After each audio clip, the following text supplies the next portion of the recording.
Bapak, Ibu, Saudara yang terkasih, kembali lagi dalam renungan harian Klasis Semarang Timur. Dan pada kesempatan kali ini kita akan belajar bersama-sama dari Matius 21 ayat 23 sampai 27. Lalu Yesus masuk ke bait Allah, dan ketika ia mengajar di situ, datanglah imam-imam kepala serta tua-tua bangsa Yahudi kepadanya dan bertanya, "Dengan kuasa manakah engkau melakukan hal-hal itu? Dan siapakah yang memberikan kuasa itu kepadamu?" Jawab Yesus kepada mereka, "Aku juga akan mengajukan satu pertanyaan kepadamu, dan jikalau kamu memberi jawabnya kepadaku, aku akan mengatakan juga kepadamu, dengan kuasa manakah aku melakukan hal-hal itu? Dari manakah baptisan Yohanes? Dari surga atau dari manusia?"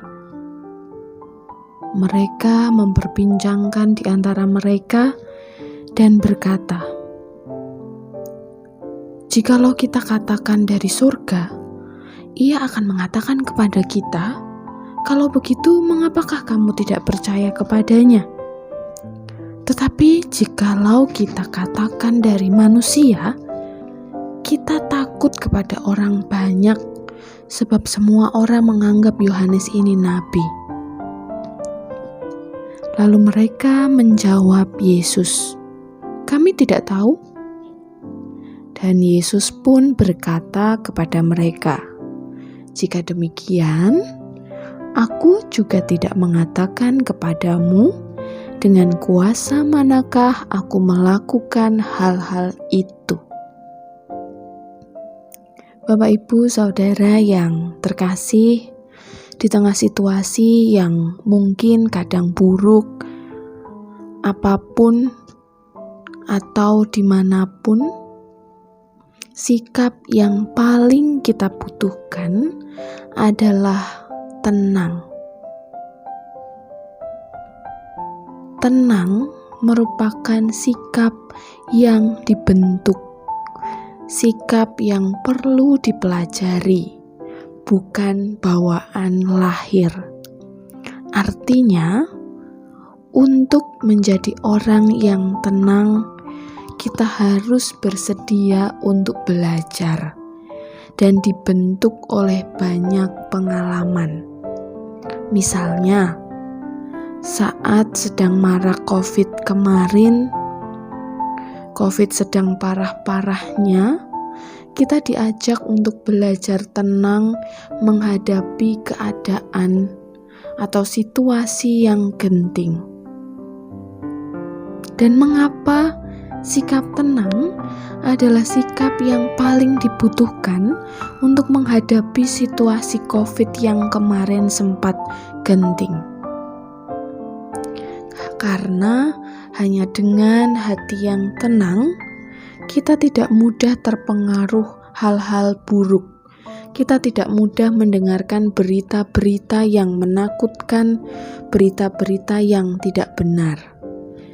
Pola pikir yang positif, yang tenang, dapat membantu kita juga untuk menjaga imun, agar tetap dalam kondisi yang baik, agar tetap dalam kondisi yang sehat, sehingga sistem kekebalan tubuh kita tetap baik dan tidak mudah terpapar oleh virus. Nah, hari ini kita juga akan belajar tentang sikap tenang yang dimiliki oleh Tuhan Yesus. Bagaimana ia tetap tenang ketika ia berhadapan dengan para imam kepala dan tua-tua bangsa Yahudi, dengan pertanyaan-pertanyaan mereka yang sangat licik dan menjebak. Mereka tidak dapat melepaskan dan melupakan begitu saja. apa yang sudah dilakukan Tuhan Yesus pada perikop sebelumnya. Sehari sebelumnya, Tuhan Yesus mengobrak-abrik lapak para pedagang di halaman Bait Allah. Nah, tindakan Tuhan Yesus ini adalah bentuk perlawanan terhadap para penguasa di Bait Allah pada waktu itu. Itulah sebabnya para imam kepala dan tua-tua mengajukan pertanyaan yang licik tentang kuasa mana yang dipakai oleh Tuhan Yesus.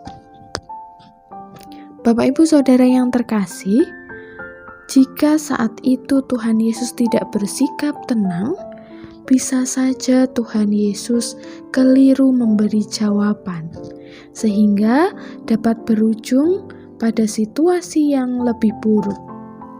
Tetapi karena Tuhan Yesus begitu tenang, maka ia dapat menebak jebakan yang diberikan para imam dan tua-tua Yahudi waktu itu. Kemana arah dari pertanyaan licik yang mereka ajukan? Nah, dengan mengetahui hal tersebut, alih-alih memberikan jawaban yang menimbulkan perdebatan, Tuhan Yesus justru dengan tenang memberikan pertanyaan balik dengan muatan yang sama. Tuhan Yesus sadar bahwa ia sedang dijebak dengan pertanyaan-pertanyaan itu. Pertanyaan tentang peristiwa di Bait Allah. Karena ketenangan itulah Tuhan Yesus memberi jawaban yang tepat. Saudara yang terkasih, ada banyak perkara di hidup kita yang seringkali bisa kita manfaatkan untuk belajar tentang ketenangan. Dengan menjadi tenang, kita dapat mengetahui apa yang sesungguhnya sedang terjadi, sehingga kita dapat menentukan tindakan yang tepat dan baik untuk kita lakukan. Dengan bersikap tenang, kita juga akan dihindarkan dari tindakan yang emosional, yang dapat merugikan diri sendiri dan juga dapat merugikan orang lain. Dengan kita memberi diri, memberikan ruang dan kesempatan yang lebih besar untuk belajar tentang ketenangan, maka kita akan bertindak dan berpikir lebih bijaksana.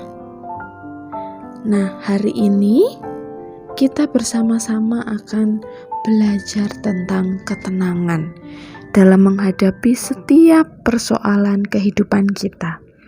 Apapun persoalan dalam kehidupan saudara, tetaplah tenang. Amin.